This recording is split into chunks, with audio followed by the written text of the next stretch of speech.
apa benar yang tadi komunikasi dengan Pak Sutrimo itu Tuhan?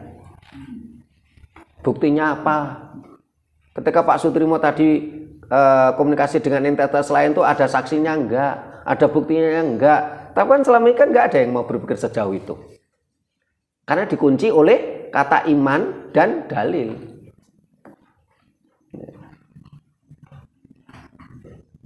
Itu kalau kita bicara tentang dogma Dayo. Kalau ajaran Jawa selama ini tidak akan bicara seperti itu. Kenapa? Leluhur kita tidak ada satupun yang mengklaim dirinya utusan Tuhan.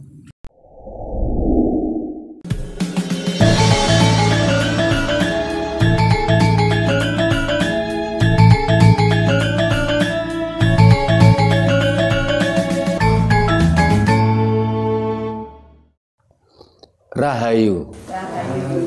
Para pemirsa Raket Prasaja TV channel yang kami hormati, selamat berjumpa kembali dalam kegiatan Yayasan Raket Prasaja, Lembaga Pengkajian, Pelestarian, dan Pengembangan Budaya Nusantara. Nah, para pemirsa, dalam berbagai obrolan, termasuk dalam berbagai komentar di media kita, entah itu di channel YouTube maupun di TikTok kita. Nah, ini banyak sekali orang yang mengatakan bedakan antara agama dan budaya. Lebih utama agama daripada budaya. Karena agama ini memberikan keselamatan dunia dan akhirat katanya. Jadi agama itu harus diutamakan daripada budaya. Budaya yang tidak sesuai dengan agama harus dibuang katanya. Sehingga budaya itu benar-benar diarti kecilkan, disepelekan. Ya. Bangsa ini digiring mindsetnya untuk memuja-muja budaya, memuja-muja agama. Nah, karena itu akan coba kita bedah, kita kaji bersama. Sebenarnya lebih utama mana antara agama dan budaya? Lebih utama agama atau budaya? Nanti para pemirsa silakan kondotakon di kolom komentar. Nah, nanti di Sanggar Budaya Raket Prasaja kita kondotakon sebagai bentuk kajian kita bersama. Tapi sebelum itu, seperti biasa kita pancing, kita buka dengan tembang yang merupakan ciri khas dari budaya kita. Ini Mas Anton dulu, setelah itu dilanjutkan dengan Bu Nani. Nah, silakan Mas Anton. Rahayu. Bapak pucung tutu watu tutu gunung satriya sing Plembang tetekira ageng inggil yen lumampah si pucung lembehan krono. Rahayu. Ini tadi Mas Anton nembangke gajah. Yang penting kita tahu namanya Lembaga Pengkajian, Pelestarian, dan Pengembangan Budaya Jawa. Melestarikan ya memang harus ada pembelajaran walaupun saiso-isone ini. Ini kan Bapak pucung dudu watu dudu gunung. Yen lumampah lambean grono niku gajah. Tembangnya pucung belum muncul, belum ciri khas pucungnya urung metu gak apa-apa. Karena kucingnya kendel sik. Nah, ini ditutup Bu Nani ya tembangnya, silakan. Rahayu.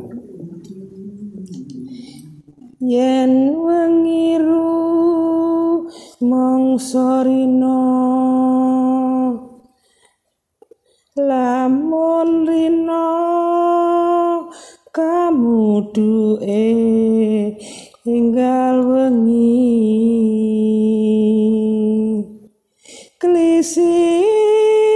kancro ning kalbu ambekotyas kumala tansah dadi linduran kalaning turu ingkang sulis tya ing warni memanjang yuswa kang yakti.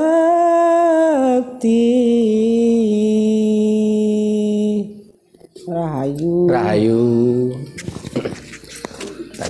Terima kasih Bu Nani atas tembangnya. Nah, para pemirsa, tadi tembangnya Bu Nani. Nah, sekarang kita kembali ke tema bahasan kita. Lebih utama mana, agama atau budaya?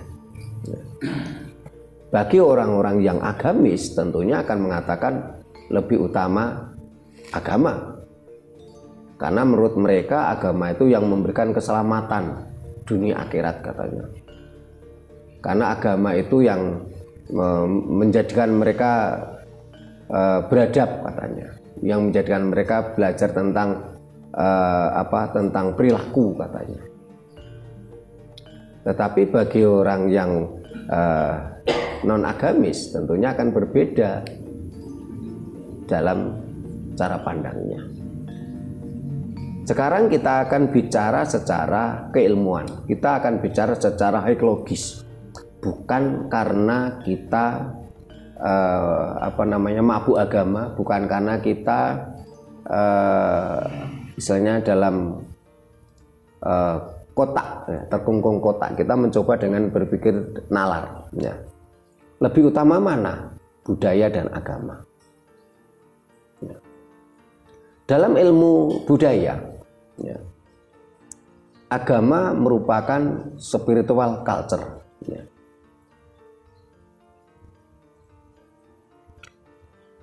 Agama merupakan spiritual culture atau budaya spiritual. Ya.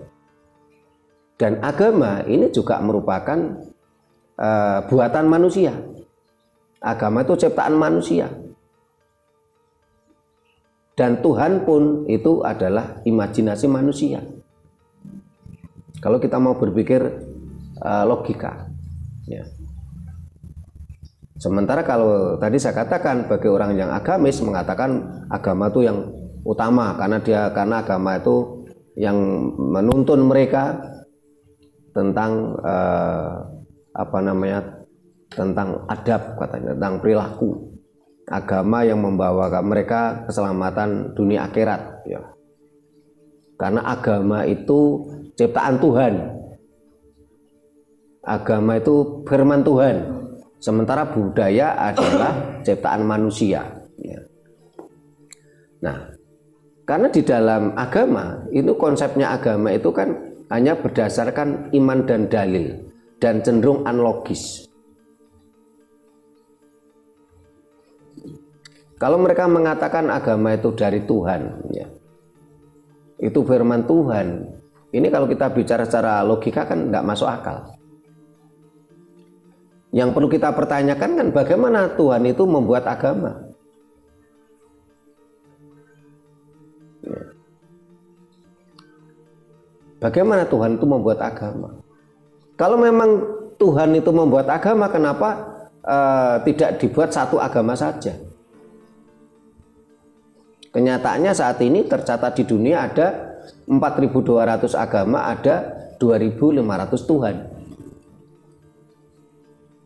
Bahkan kalau kita bicara logika, Tuhan itu sebanyak manusia ada di muka bumi ini.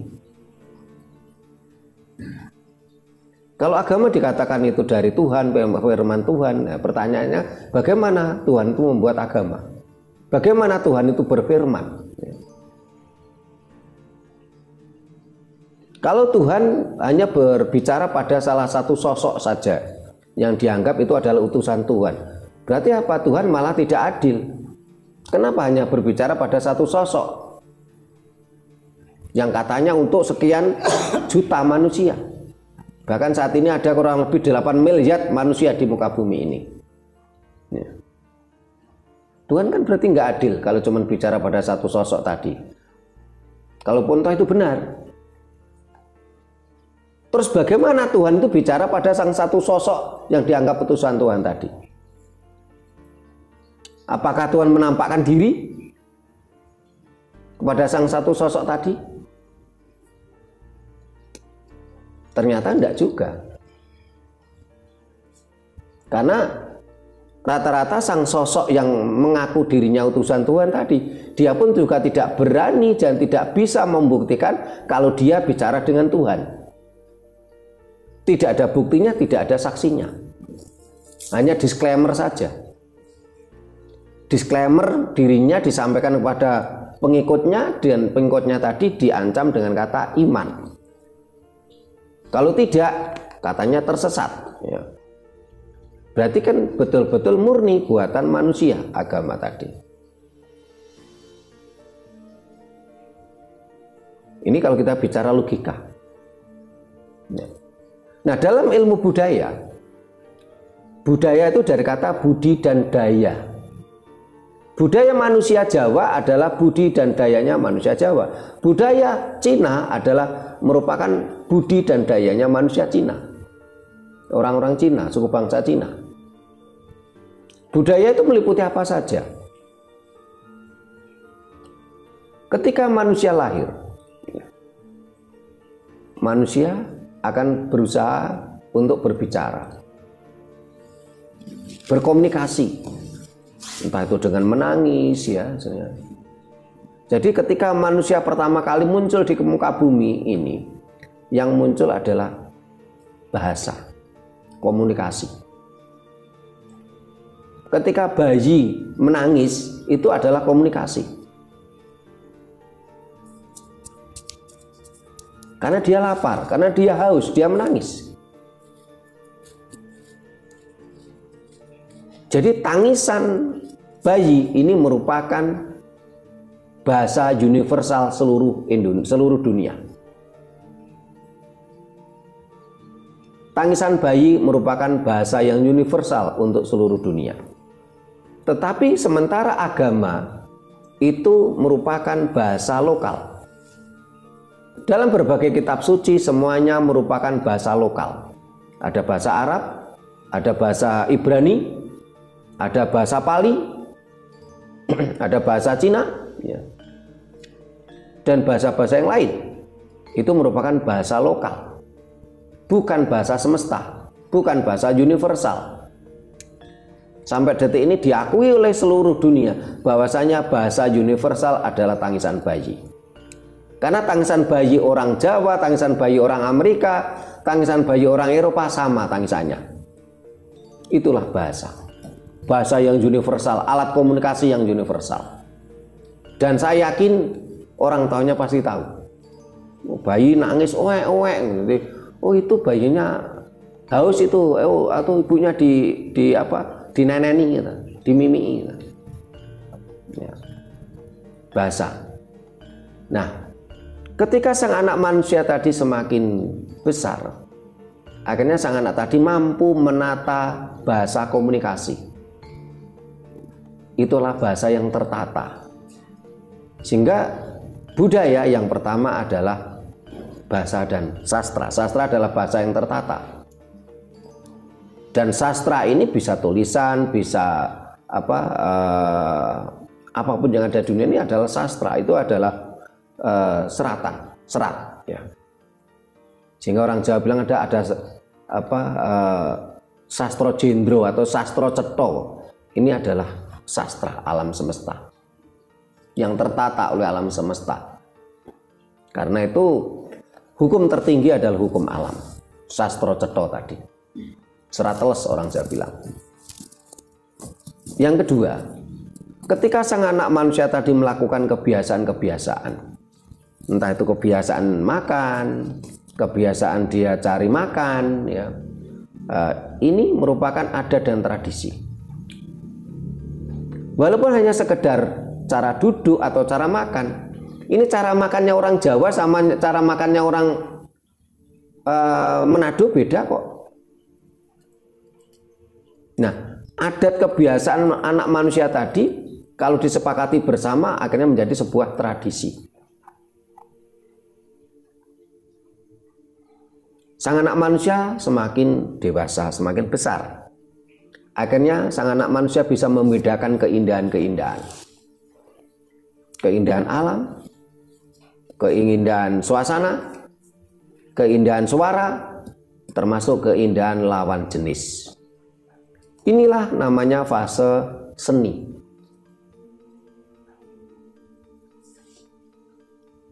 Ini saya sepil sedikit aja sehingga tidak membahas secara keseluruhan. Nanti akan kita jadikan bahan kodotakon. Nah, semakin dewasa sang anak manusia tadi ini mulai memahami kalau hidup ini ada tantangan. Mulai tantangan alam yang kadang kala hujan, ada angin ya. Ini sehingga manusia akhirnya butuh apa? Butuh berlindung dari teriknya panas, dari guyuran hujan, dari angin besar. Nah, dalam berlindung tadilah manusia akhirnya mencari gua untuk berlindung. Dalam perkembangannya lama-lama dia membuat rumah untuk berlindung. Itu ketika dari teriknya panas, guyuran hujan, ribut angin, misalnya kencangnya angin gitu loh.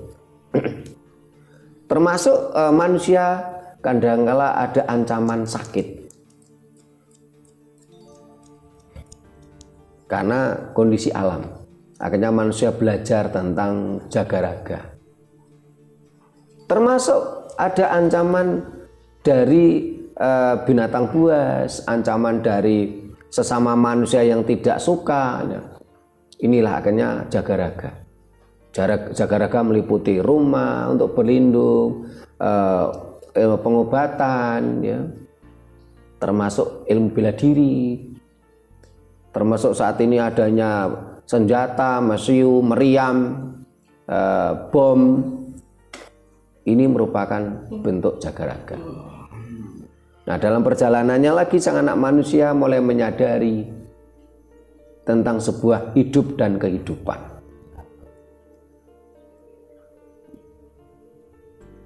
Ada kalanya manusia itu mampu menjangkau dari pemikiran-pemikirannya. Tetapi ada kalanya manusia tidak mampu menjangkau pemikiran-pemikiran tadi terhadap fenomena alam. Inilah dalam menjalani kehidupan tadi manusia membutuhkan pedoman hidup. Ini adalah bagaimana manusia menciptakan falsafah-falsafah hidup.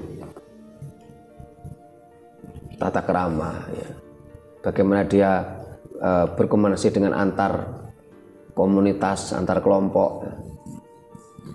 Termasuk dia harus berkomunikasi dengan entitas-entitas lain, ya. Inilah namanya fase falsafah dan spiritual. Nah, kalau agama ini bagian dari spiritual culture, budaya spiritual. Ketika bagaimana sang anak manusia tadi berkomunikasi dengan entitas-entitas lain maupun entitas alam semesta, energi alam semesta. Memang ada entitas lain, ada energi lain. Ya. Tetapi energi ini tadi, entitas lain ini pun yang memberi nama juga manusia. Ada yang mengklaim, oh saya karena disclaimer ya, saya ketemu Tuhan katanya. Padahal entitas lain tadi belum tentu Tuhan semesta. Tapi kan disclaimer gitu loh. Oh, saya ketemu Tuhan. Nah, karena keegoan manusia, sebagai contoh begini, saya mampu berkomunikasi dengan entitas lain. Ya, saya ngomong ke Pak Giono, Bu Nani, Mas Suprino, oh saya ini barusan ketemu Tuhan, saya barusan komunikasi dengan Tuhan. Nah, saya nggak suka sama Mas Doni, padahal Mas Doni itu juga bisa komunikasi dengan entitas lain. Karena saya nggak suka ke Mas Doni dan ada ego, saya ngomong ke Pak Giono, itu Mas Doni itu komunikasi dengan setan itu. Orang ini tersesat gitu. Nah, hanya karena ego sebenarnya. Padahal sama-sama kita berkomunikasi dengan entitas lain, energi lain yang ini ya sama-sama belum kita ketahui apakah tadi Tuhan pencipta semesta ataukah hanya Tuhan imajinasi kita gitu loh. Kalau memang itu Tuhan semesta tentunya ya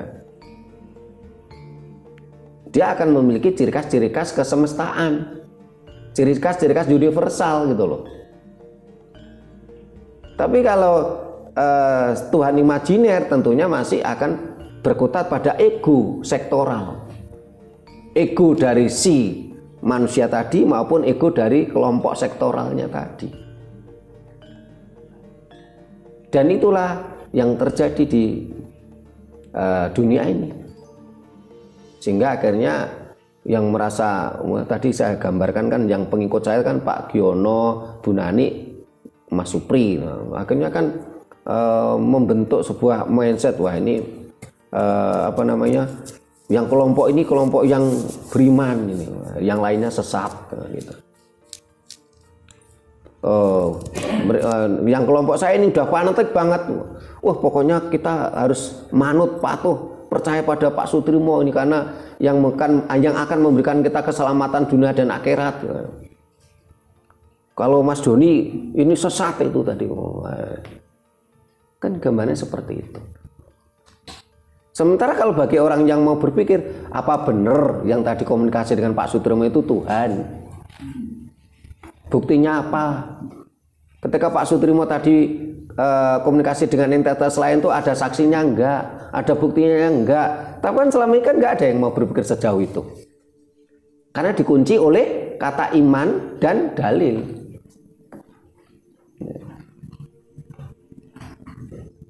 Itu kalau kita bicara tentang dogma Dayo. Kalau ajaran Jawa selama ini tidak akan bicara seperti itu. Kenapa? Leluhur kita tidak ada satupun yang mengklaim dirinya utusan Tuhan. Dari leluhur kita berbagai tokoh tidak ada yang mengklaim dirinya kekasih Tuhan. Ajaran Jawa mengatakan apa? Seluruh alam semesta ini adalah utusan Tuhan. Hono coroko, ono utusan. Siapa yang utusan tadi? Ya alam semesta ini. Yang mengutus siapa? Ya alam semesta ini. Gitu. Karena Tuhan semesta ini adalah Tuhan tan kenokino yang ngopo, sesuatu yang tidak terdefinisikan. Gitu. Ini kalau kita mau bicara logika. Tapi kalau kita bicara dalam posisi mabuk dogma ya beda lagi gitu loh. Nah ini para pemirsa silahkan konotakon di kolom komentar. Nah yang ada di Sanggar silahkan siapa dulu ini. Pak Ki dulu, monggo silahkan Pak Ki. Biar nggak ngantuk katanya. Rahayu. Agama dan budaya. Nih, lebih utama mana agama dan budaya? Itu. Tapi yang fakta. Yeah. Fakta yang di dunia ini yang utama kan agama. Yeah. Seolah-olah kan orang tanpa agama itu berarti orang yang sesat. Itu yang di Indonesia Pak Ki. Di Indonesia. Kalau di Indonesia agama itu utama. Di luar Indonesia enggak kok. Oh. Karena yang mampu membentuk peradaban itu budaya. Agama malah membuat konflik. Nah ya terus kalau budaya itu seolah-olah dari leluhur itu selama sebelum ada agama, kondisi alam dan semesta dengan leluhur kita dan manusianya kan dia beradab. Beradab dalam arti tidak ada benturan gitu ya. Sekarang dengan adanya agama itu kok malih rancu. Dia mengemas ini bahwa dari Tuhan, padahal itu yang dari anu kan manusia yang bikin manusia. Gitu aja sementara. Terima kasih Pak Ki. Pak Giono. Bu Nani silakan. Rahayu. Agama dan budaya sebetulnya hubungannya sangat erat. Yang tadi sudah penyan jabarkan di awal tadi sebelum kondo takon.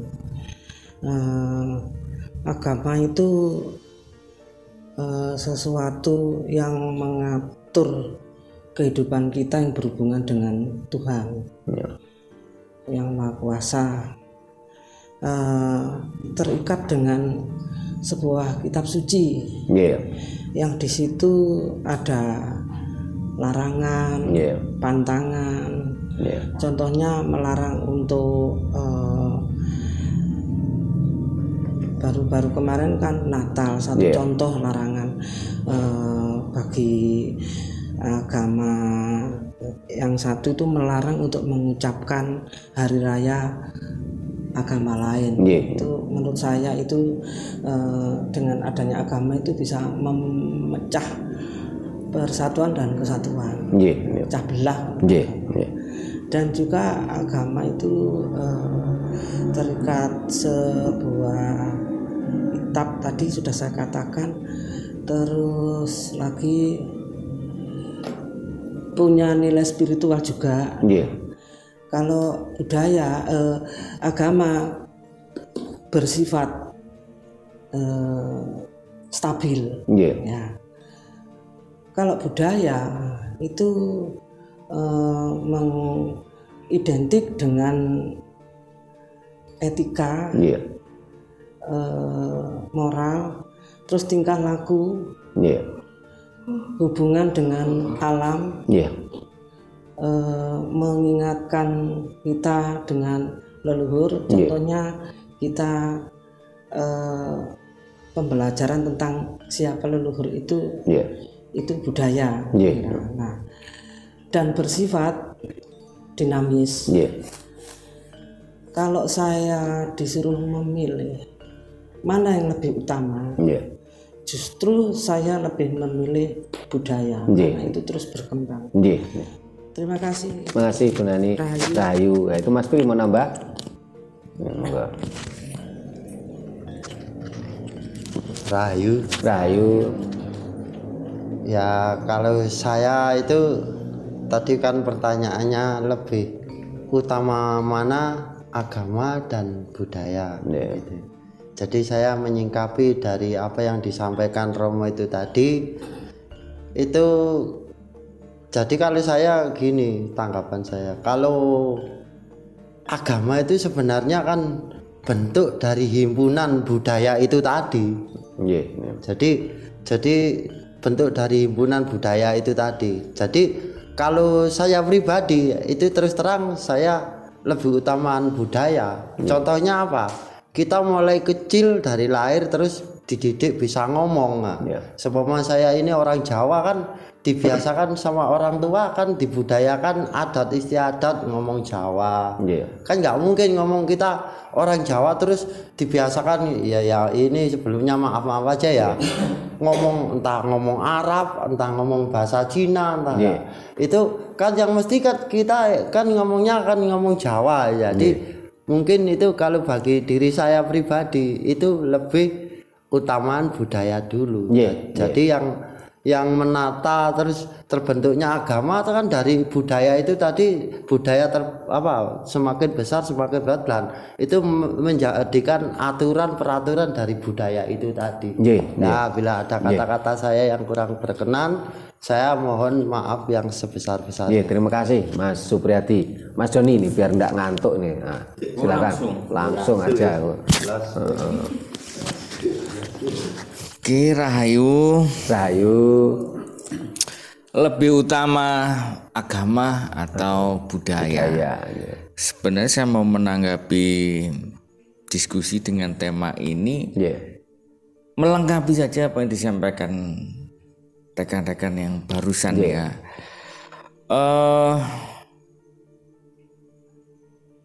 Bicara terkait agama itu sebenarnya kan mencerminkan dari kualitas peradaban pada saat budaya itu berlangsung. Sebenarnya kan di situ. Nah, saya kira semakin tinggi peradaban budaya nggak memerlukan agama. Jadi kalau ada pertanyaan lebih utama mana agama atau budaya, nah ini menggelitik sebenarnya untuk didiskusikan. Artinya apa? Loh, kita artinya kalau masih membahas di skop itu, ya ini sama saja kita mendiskusikan sebuah hal tentang peradaban budaya yang kecenderungannya masih konservatif ya. Itu kalau menurut saya. Loh, sebenarnya bagaimana sih Manembah? Loh, Manembah kok bisa disertifikasi untuk yang secara kolektif menjadi sebuah kepentingan kelompok ya. Nah, akhirnya seolah-olah kalau sudah melakukan Manembah dengan konsep yang sudah disertifikasi tadi itu adalah kebenaran yang sejati. Seolah-olah loh ini. Nah, lagi-lagi di situ siapa sih sebenarnya yang mensertifikasi bahwa itu adalah kebenaran sejati. Nah, jadi lebih utama mana agama dan budaya ya dilihat dulu. Nah, sudut pandangnya itu tadi susah juga ya. Artinya gini loh, ketika kita turut serta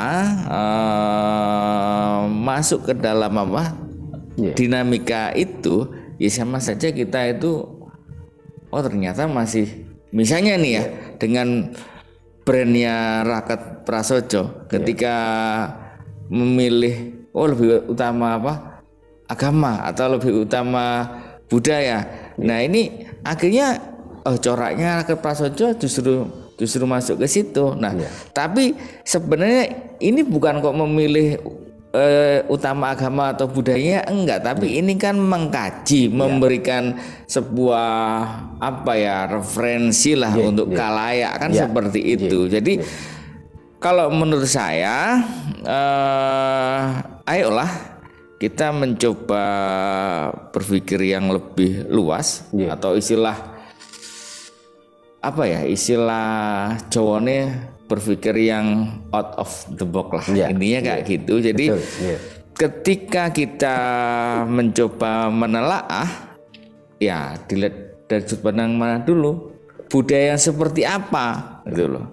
Jadi ketika kita masih berkecimpung agama ini karena ini jalan untuk keselamatan dan lain sebagainya, ya kita masih terkungkung dalam paradigma yang berpikir, yaitu budaya yang seperti itu. Menurut saya ya itulah representatif, yang padahal kita itu kalau punya melihat ke esensi ya, kita punya adab yang tinggi.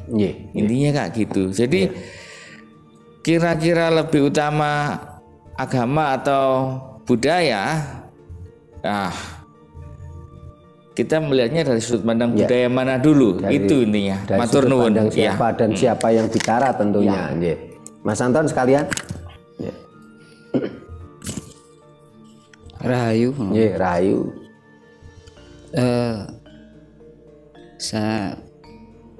Sepengetahuan saya memang budaya itu punya arti sempit. Ternyata budaya itu punya arti yang luas. Mungkin saya menyesal enggak sewaktu sekolah SMA itu kan ada jurusan budaya atau A4. Memang peminatnya itu cuma dikit. Dari 4 jurusan, dari fisika, biologi, sosial dan budaya. Mungkin yang nilainya yang paling rendah itu milih yang budaya. Kalau saya tahu sekarang itu budaya itu punya arti luas, mungkin saya milih sekarang budaya. Mengapa itu kebanyakan masyarakat sekarang itu atau kita itu budaya peminatnya cuma sedikit. Mohon penjelasannya. Itu aja Romo. Terima kasih Mas Anton. Memang kalau kita bicara lebih utama mana antara agama dan budaya. Jadi ini judulnya sebuah judul pertanyaan nih Mas Puji nanti kalau membuat judul. Jadi lebih utama mana agama atau budaya? Ya. Nah bagi orang yang dari sudut pandang agamis ya tentunya dia akan mengatakan lebih utama agama. Apalagi orang-orang yang tinggal di negara-negara yang mabuk agama. Di Indonesia cenderung orang akan mengatakan karena pandainya sales-sales agama, bangsa Indonesia barangkali akan mengatakan lebih utama agama. Tetapi kalau di luar sana ya tentunya akan berbeda. Karena ketika kita bicara tentang sebuah keilmuan, agama itu juga bagian dari budaya. Agama itu bagian dari budaya. Sebagai contoh gini, agama yang dari Timur Tengah ya, yang selama ini banyak dipuja-puja orang, setelah ditelusuri secara keilmuan ternyata ini kan juga budaya yang turun-temurun. Mulai dari zaman Zoroaster, zaman paganisme,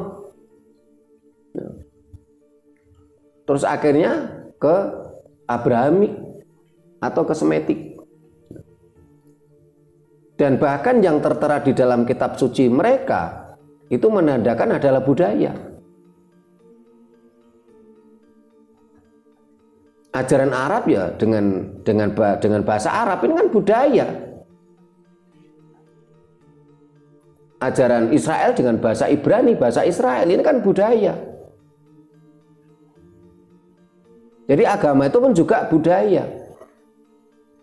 Dan budaya itu juga turun-temurun karena ternyata apa yang saat ini diyakini merupakan bagian dari agama A atau O, ini setelah ditelusuri kan ternyata turun-temurun. Dan sudah ada mulai zaman paganisme, Zoroaster sudah ada. Termasuk mitologi-mitologi di dalam kitab suci mereka kan merupakan budaya yang diceritakan tutur tinular, turun-temurun dari mulut ke mulut. Bahkan pencetakan kitab suci pun ternyata baru saja.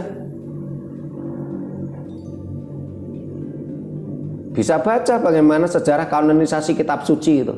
Baru saja. Yang dirangkum dari cerita tutur juga, mitologi-mitologi gitu loh.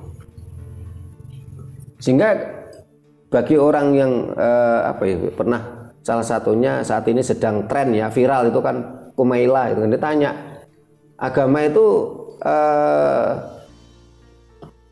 histori atau mitologi, sejarah atau dongeng ya.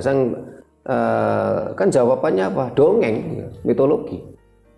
Mitologi dongeng yang turun temurun. Nah, dan ini kan budaya gitu loh. Jadi agama itu bagian dari budaya. Tentunya kuncinya adalah di kesadaran kita. Kuncinya adalah di otak kita, di nalar kita. Nalar kita objektif enggak? Nalar kita itu sehat enggak? Nalar kita itu mabuk dogma enggak? Ya. Kalau kita mau berpikir logika yang objektif ya, tentunya ini mengakui kalau ini adalah mitologi-mitologi dan ini adalah cerita tutur.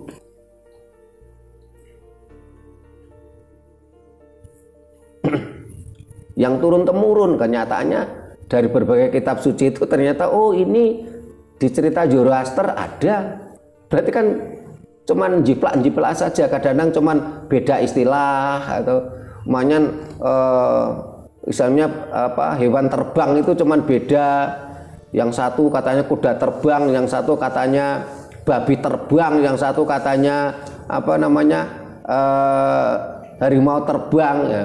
Tapi ceritanya mirip-mirip gitu loh. Cuman kalau orang yang mabuk dogma kan akhirnya kan kayaknya merasa coklat, pokoknya agama saya yang paling benar gitu loh. Menutup mata dari kebenaran-kebenaran yang lain.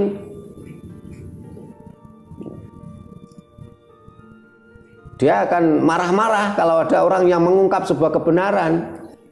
Dia tidak terima kalau ada orang yang mengungkap kebenaran. Jadi agama itu bagian dari budaya. Dan agama merupakan budaya lokal gitu loh. Ya. Kalau agama yang merupakan budaya lokal tadi dipaksakan pada bangsa lain, yang terjadi apa? Penjajahan. Dan itulah yang terjadi di bangsa kita saat ini. Ada penjajahan. Akhirnya apa yang terjadi? Penindasan. Ya. Sehingga jangan heran saat ini banyak anak-anak suku Jawa nggak bisa bahasa Jawa. Jangan heran anak-anak suku Batak nggak bisa bahasa Batak. Dan ini terjadi di Indonesia. Kita mau dihabisi bangsa ini. Kita sadar nggak kita mau dihabisi? Nggak cuma di Jawa saja yang punya problem anaknya orang suku Jawa nggak ngerti bahasa Jawa. Kemarin saya barusan ngobrol sama keturunan Batak ya, masih punya marga. Saya tanya, bisa nggak bahasa Batak? Nggak bisa.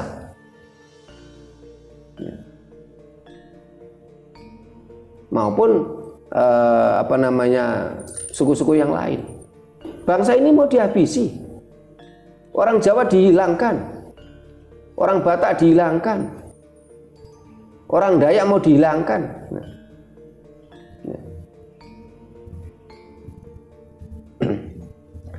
Agama memang cenderung statis. Kenapa? Karena semenjak agama disertifikasi, yang seperti katanya Mas Doni tadi, semenjak agama dilembagakan, akhirnya kan menjadi statis. Dengan cara apa? Harus ada kitab sucinya, harus ada way of life, pandangan hidupnya, kan akhirnya statis, kaku. Pokoknya kalau nggak sama dengan kitab suci ini salah gitu. Padahal dunia ini terus berkembang. Dan agama tidak mampu membentuk peradaban, ini yang jelas. Karena yang membentuk peradaban adalah budaya. Termasuk yang membentuk agama itu adalah budaya. Agama bagian dari budaya. Karena itulah negara-negara suatu bangsa yang mabuk agama cenderung tidak mampu berkembang. Dia terpuruk terus. Dan ini memang nampaknya ada politik global. Jadi kalau kapitalis itu ingin menguasai suatu bangsa, ya bangsa tadi harus dibuat mabuk agama. Dengan cara apa? Biayai saja itu tokoh-tokoh agama, supaya tetap membuat mabuk agama bangsanya. Sementara orang-orang agama kan pekerjaannya nggak jelas. Sementara dia ingin hidup mewah, ya udah dibiayai oleh kapitalis. Ayo buat mabuk agama bangsamu, ini kasih duit. Cara nggak langsung seperti itu. Ya. Sementara yang tokoh agama tadi juga sudah merasakan kenikmatan tadi. Saya jadi teringat tadi pagi saya ini kan pergi ke Gunung Kawi saya ketemu dengan tokoh agama lokal, kelas kampung lah. Ngomong dengan saya, ngobrol-ngobrol. Saya awalnya nggak ngerti kalau dia ini tokoh agama di tingkat desa. Kita ngobrol-ngobrol ya. Dalam ngobrolnya, ya, dia mengakui kalau kitab suci agamanya ini banyak bicara porno. Kita ngobrol-ngobrol. Saya awalnya misalnya, wanita cerdas pasti tidak mau meluk agama ini, karena di dalam kitab suci agama ini tidak ada satupun ayat yang bicara kepentingan perempuan. Nah, si tokoh ini nimpali kita diskusi. Betul Pak, di kitab suci ini bicara perempuan ada, bahkan porno, jorok. Ya. Dia ngakui kitab sucinya itu kalau bicara perempuan itu jorok gitu, porno. Ya. Tapi tidak ada satupun ayat yang bicara kepentingan perempuan. Yang bicara perempuan ada gitu. Tetapi dalam satu sisi karena dia mendapatkan kedudukan sebagai tokoh agama di desanya, ya dia tentunya nggak mau ini diomongkan di umum, ya dia bisa-bisa kehilangan status kan, ya. Dia di situ mendapatkan keuntungan, ya. Dan itu yang terjadi di masyarakat kita saat ini gitu loh. Dia ngakui, ya. Saya juga karena dia bicara seperti itu ya saya salut, wah hebat Bapak ini sepemikiran dengan saya. Ya. Bahkan kita sebutkan beberapa ayat sucinya itu. Ya di kitab suci tadi tidak ada kata bidadari. Bidadari itu bahasa Jawa. Di kitab suci tadi sebutnya apa? Al-kawaib atau kawaiba. Apa itu arti kawaiba? Kawaiba itu artinya perempuan yang susunya besar. Tobrut. Nah. Dia ngakui di kitab suci tadi itu bicara perempuan jorok, porno gitu. Tapi dia nggak mau lepas gitu. Ya. Dan saat ini banyak yang udah mulai ngerti, tapi kadang-kadang mau lepas seperti bara api katanya Buya Sakur. Digenggam panas, nggak digenggam itu ya nggak bisa, harus digenggam karena sudah terlanjur mendapatkan kedudukan di masyarakat gitu. Ya. Jadi saya jadi teringat juga salah satu komentar pemirsa kita. Sebenarnya komentarnya bagus sih, saya akui bagus, tapi caranya yang nggak bagus, tidak menandakan dia orang Jawa. Dia mengatakan, Sutrimo ini ngawur ini, mencampur adukan antara bahasa Sanskerta dengan bahasa Jawa katanya. Nah, ketika mengartikan agama katanya, kata-kata ini kan kasar, ya. Cenderung tidak berperilaku Jawa. Tapi saya harus mengakui komentarnya bagus. Saya yang menjadi teringat dalam berbagai suluk di pedalangan kan memang ada kata-kata sang angsa Prabu jejuluk. Nah, jadi A itu artinya merupakan satu ikatan, satu kesatuan, atau diartikan berjadi ajejuluk berarti dia memiliki jejuluk. Agama ya kalau di dalam KBBI kan artinya A tidak, agama itu kacau. Maksudnya agama itu supaya tidak kacau. Ya. Nah, tetapi kalau di dalam bahasa Sanskerta kan beda. Nah, A itu juga tidak sebenarnya. Gama aturan. Ya. Mamanya anu merta. A itu tidak, merta itu hidup. Berarti anu merta berarti tidak hidup. Alias udah meninggal dunia. Tetapi kalau A dalam bahasa Jawa Jawa barangkali ini periodik Jawa Tengah atau Jawa Anyar barangkali. A itu artinya memiliki. A jejuluk berarti memiliki juluk. A busono berarti memakai busono. Berarti agama berarti apa? Memiliki agama. Memiliki gama, man. Kalau agama berarti A tadi kan memiliki, gama itu aturan, berarti memiliki aturan. Karena agama di dalam bahasa sastra Jawa, Jawa kuno maupun Jawa Anyar artinya sama, agama itu aturan. Ya walaupun kata-katanya tidak etis, saya tetap harus mengucapkan terima kasih mengingatkan saya ya. Supaya saya menambahi literasi. Jadi kata agama di dalam bahasa Sanskerta ya A artinya tetap tidak, agama aturan, agamanya tidak beraturan. Anu merta berarti tidak hidup, gitu. A tidak, merta itu hidup. Ya. Tetapi kalau di dalam bahasa sastra pedalangan yang cenderung Jawa Anyar kalau nggak salah, angsa Prabu jejuluk ya, berarti memiliki jejuluk. Abusono kebiar kanalendran pating cumlorot, nah, berarti dia berbusana, berpakaian ya. Jadi agama kalau dalam bahasa Jawa Anyar berarti apa? Memiliki aturan. A itu memiliki atau ya, agama itu aturan, beraturan. Tetap apapun diartikannya, antara KBBI dengan sastra Jawa tetap bertolak belakang. Entah itu diartikan secara Jawa kuno atau Sanskerta maupun dengan Jawa Anyar, tetap bertolak belakang dengan arti agama dalam KBBI ya. Terima kasih Bapak yang memberikan tambahan walaupun dengan cara kasar, tapi tidak apa-apa. Ada kayak apa, menambahi saya, mengingatkan saya ya, tentang tambahan literasi. Ada lagi yang mau ditanyakan? Apa Bu Nani? Ya. Ya.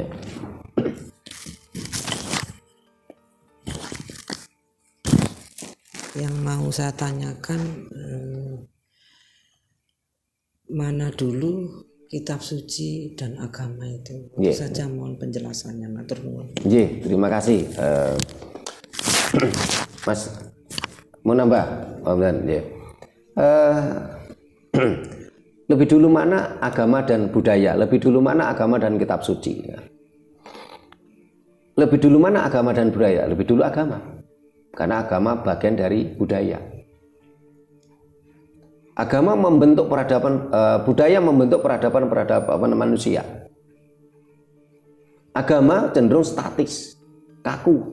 Ya. Agama menjadi sebuah sertifikasi ya, atau sebuah lembaga itu baru saja kok. Kalau nggak salah mulai tahun 1800-an. Sebelum itu agama bukan merupakan bentuk sebuah kelembagaan. Tetapi agama sudah mulai merupakan semacam yang mampu membuat orang terhipnotis. Sehingga dengan atas nama agama terjadi perang, saling bunuh. Ya. Jadi agama itu malah sumber konflik. Bukan rahasia lagi. Ya. Berapa juta orang mati karena agama. Mereka berkonflik atas nama agama. Di Timur Tengah itu mulai dulu sampai sekarang nggak ada berhentinya. Mereka berkonflik atas nama agama. Atas nama Tuhan mereka berkonflik saling bunuh. Di Eropa terjadi perang salib. Mereka saling bunuh atas nama agama. Agama sumber konflik. Ya. Tapi agama mampu menghipnotis seseorang untuk membunuh orang lain demi agama. Nah, kalau ditanya lebih dulu mana agama dengan dengan kitab suci ya. Kalau dalam berbagai catatan agama yang ada, terutama yang diakui pemerintah Indonesia, itu kitab sucinya itu baru dirumuskan atau baru ditulis itu kan setelah sekian ratus tahun dari sang sumber itu meninggal. Ajaran Arab sebagai contoh, ini kitab sucinya baru setelah 300 tahun sang sumbernya meninggal, itu baru ada pengumpulan. Terus terjadi kanonisasi oleh pemerintah Mesir itu malah tahun 1924 baru saja. Ajaran Israel Ibrani juga sama. Setelah sekian ratus tahun ya, sekian ribu tahun baru ada kitab sucinya. Dulunya baru sebuah keyakinan-keyakinan, kepercayaan-kepercayaan. Dan itu pun akhirnya kan berkembang banyak pemikiran, banyak sekte ya, banyak pandangan ya. Berbeda manusia beda perspektifnya, dan setiap manusia yang berperspektif tadi memiliki murid ya. Akhirnya membentuk sekte-sekte, kelompok ya. Seringkali orang beda agama bentrok, konflik. Satu agama beda sekte atau beda guru, konflik. Beda aliran lah, konflik. Satu aliran, satu guru, beda tafsir, konflik. Ya. Karena mereka saling mengklaim agama itu menimbulkan egoisme yang tinggi. Ini kalau kita mau bicara jujur loh ya. Kenapa kok agama memunculkan egoisme yang tinggi? Ya. Karena agama mengajarkan salah dan benar, hak dan batil, iman dan kafir ya. Itu agama memunculkan egoisme yang tinggi di dalam pemikiran manusia. Sementara kalau kita bicara budaya ya, khususnya budaya Jawa, ini tidak membicarakan salah dan benar, tidak membicarakan iman dan kafir, tidak membicarakan hak dan batil, tapi membicarakannya adalah elok lan ora elok. Tentunya ini tidak ada egoisme yang tinggi. Kata elok lan ora elok, pantas lan ora pantas. Loh, sesuatu itu pantas untuk Mas Supri, Bu Nani, tapi belum tentu pantas untuk saya. Kan tidak ada ego. Tetapi kalau saya katakan, oh Mas Supri salah, tentunya Mas Supri yang tentunya juga akan tersinggung kalau dikatakan salah, dikatakan tersesat. Ya. Sehingga kalau kita mau bicara jujur dengan hati nurani kita, ya lebih utama budaya. Karena agama bagian dari budaya. Dan kita harus yakin, toh agama tadi juga merupakan budaya turun-temurun. Loh, kalau sama-sama budaya turun-temurun, kenapa kita tidak memakai budaya turun-temurun dari leluhur kita? Dan yang pasti leluhur kita tidak mungkin menyesatkan keturunannya yang melewati seleksi alam budaya tadi. Oh, budaya ini cocok, harus dilanjutkan, budaya ini tidak cocok. Nah, turun-temurun. Sementara budaya yang lahir di bangsa lain, di daratan lain belum tentu cocok di sini. Salah satu contoh ya, saat ini banyak bencana, banjir bandang, tanah longsor ya. Karena ada ajaran yang dimana asalnya dari gurun, yang di sana tidak ada pohon besar. Di sini ketika ada pohon besar yang oleh leluhur kita itu dipasangi sastro jendro sesaji ya. Ini dimusuhi, wah ini syirik, ini musyrik, ini kafir. Akhirnya alam kita rusak oleh pengaruh agama. Selain juga alam itu rusak oleh pengaruh kapitalis. Adanya eksploitasi dan eksplorasi alam. Akhirnya terjadilah alam itu membuat keseimbangan. Apa itu bencana? Bencana itu adalah merupakan alam membuat keseimbangan. Berarti apa? Aturan yang ada di sana belum tentu cocok di sini. Loh, di sana nggak ada pohon besar kok. Maunya di sini semua pohon besar dipotong. Akhirnya kan membuat bencana. Ingat, bencana itu bukan karena Tuhan membenci kita. Wong Tuhan itu juga ada di pikiran kita kok. Bencana alam adalah merupakan bentuk alam membuat keseimbangan.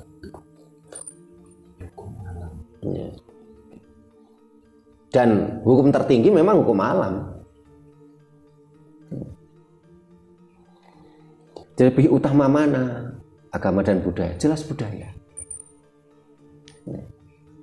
Budaya memang ada sesuatu sisi negatif dan sisi positif. Ya. Karena budaya leluhur kita tidak ada mengklaim ini utusan Tuhan, ini firman Tuhan, tentunya manusia yang menyeleksi. Oh, ini tidak pantas untuk saya, ya lebih baik jangan.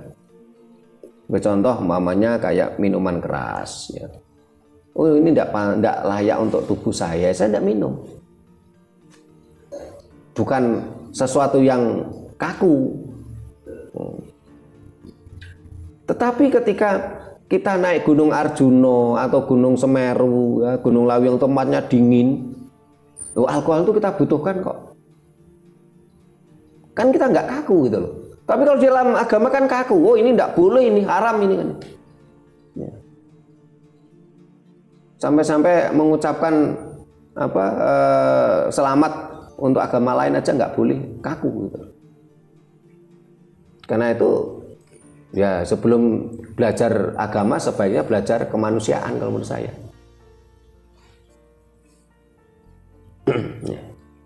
Ya, ada lagi yang ditanyakan ini.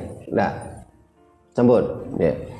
Nah, para pemirsa yang saya hormati, mudah-mudahan obrolan kita tadi, kajian kita tadi mampu mencerahkan kita, mampu menyadarkan kita, dan mampu meningkatkan kesadaran pada diri kita, pada bangsa ini. Karena pada dasarnya lebih utama mana agama dan budaya ternyata. Tetapi kalau kita mau berpikir jernih, agama adalah bagian dari budaya. Bahkan agama yang kita puja-puja selama ini oleh bangsa ini merupakan budaya yang turun-temurun yang dari nenek moyang mereka. Sekarang terbongkar habis dengan kemajuan teknologi. Apa yang ada di kitab suci itu ternyata turun-temurun, merupakan mitologi yang turun-temurun. Mulai zaman Zoroaster, paganisme, terus banyak kesamaan-kesamaan. Karena itu memang budaya yang turun-temurun. Ya kalau sama-sama budaya turun-temurun, kenapa kita tidak memegang teguh budaya leluhur kita? Yang jelas-jelas sudah terseleksi, yang layak dan pantas untuk kita jadikan tuntunan kita dalam hidup dan kehidupan. Mudah-mudahan semakin banyak yang tersadarkan, semakin banyak yang meningkatnya kesadaran, bangsa ini menuju kemerdekaan jiwa raga. Bila mana ada kata-kata kami yang kurang berkenan, tata krama kami yang kurang memadai, kami mohon maaf. Terima kasih, sampai jumpa di kegiatan kita lainnya. Rahayu.